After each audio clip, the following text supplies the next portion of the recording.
që të bësh një vaj ullire të mirë, ullirin nuk do ta vjelësh në dhjetor. Shtator. Sepse po mase në fund shtatorit, fillim tetorit është koha më e mirë, sepse njerëzit ç'a bëjnë, nga që duan të marrin shumë sasi, edhe e vjelin ullinin, e vjelin në dhjetor. Ka që vjelin në janar. Edhe tash ajo jep më tepër sasi, po humbet cilësinë.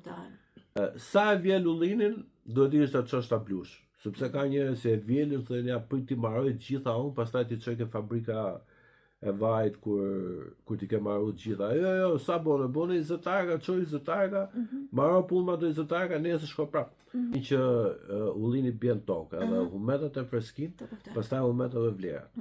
Kështu që normalisht domethënë ullini duhet të vjel i freskët, edhe duhet shumë u bë vaj i freskët.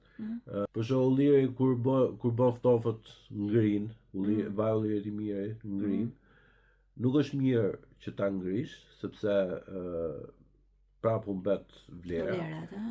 Duhet të jetë i kullum, domethënë fillimi, domethënë është mirë që ta lesh të kulloj pak, sepse ai llumi që bjen poshtë nuk është i mirë, domethënë nuk është gjë e mirë, domethënë është e mirë që ta konsumosh mbrenda vitit, domethënë. Luk konsumon e themin për gjatë ditës. Shumë e luk nuk i masum, po. Ose ajo sallata unë i kam vu një kështu vrim që dali pak, sepse mikën e dora. Po. Heq dorë nga buka. Nuk e konsumon fare. E konsumoj vetëm për të ngjyrë fundat e vojë